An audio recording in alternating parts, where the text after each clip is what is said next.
सरकारका 100 दिनका प्रमुख उपलब्धिहरू सार्वजनिक गर्न सुरु गर्न गइरहेको छु। आज 2083 असार 20 गते शनिबारको दिन सिंहदरबारमा यो कार्यक्रम भइरहेको छ। सर्वप्रथम नीतिगत सुधारको बारेमा यहाँलाई जानकारी गराउन चाहन्छु। यो अवगतै भएको कुरा छ, संघीय मन्त्रालयहरूको बोझिलो संरचना रहँदै आएको थियो। 25 जना मन्त्री हुने संरचना अगाडि रहिरहेकोमा हामीले हाम्रो वाचापत्रमा नै यसलाई घटाएर 18 को संख्या पुर्याउँछौं भनेर भनेका थियौं। त्यो अनुरूप नै हामीले मन्त्रालयको संख्या 18 मा सीमित गरेका छौं।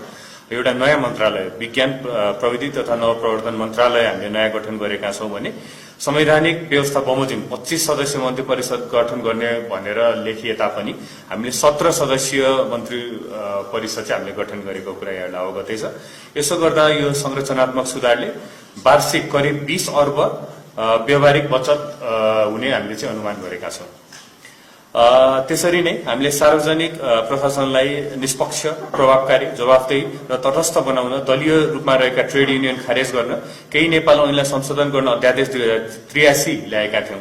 त्यो बमोजिम निजामती सेवा ऐन 2049 मा रहेको ट्रेड युनियन सम्बन्धी व्यवस्था खारेज गरिएको छ र यसले गर्दाखेरि समस्त निजामती कर्मचारी र आम नागरिकहरूलाई पनि सकारात्मक सन्देश गएको हामीले पाएका छौं।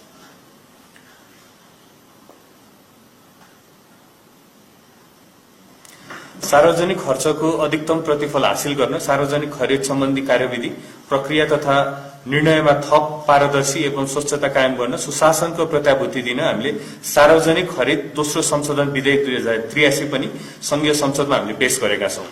यसले मूलतः मल, औषधि र सूचना प्रविधि जस्ता अत्यावश्यक र संवेदनशील वस्तुका लागि विशेष कार्यविधि बनाएर खरिद गर्न सकिने एउटा लचिलो व्यवस्था गरेको यहाँलाई जानकारी गराउन चाहन्छु। सन् 2035 सम्म प्रति व्यक्ति विद्युत खपत 1500 युनिट पुर्याउने र कुल जडित क्षमता 28500 मेगावाट पुर्याई आन्तरिक खपत करिब 13500 मेगावाटबाट 15000 मेगावाट विद्युत निर्यात क्षमता विकास गरी द्विपक्षीय र उपक्षेत्रीय बजारमा नेपाललाई विश्वसनीय स्वच्छ ऊर्जा आपूर्तिको लागि हामीले ऊर्जा खपत वृद्धि तथा निर्यात रणनीति 2083 पनि हामीले तयार गरेका छौं। अर्को हामीले सहकारी संस्थाका सदस्यको बचत फिर्ता र शोध भर्ना प्रक्रियालाई व्यवस्थित बनाउन कार्यविधि हामीले एउटा ल्याएका छौं। 2083 पनि जारी भएको छ।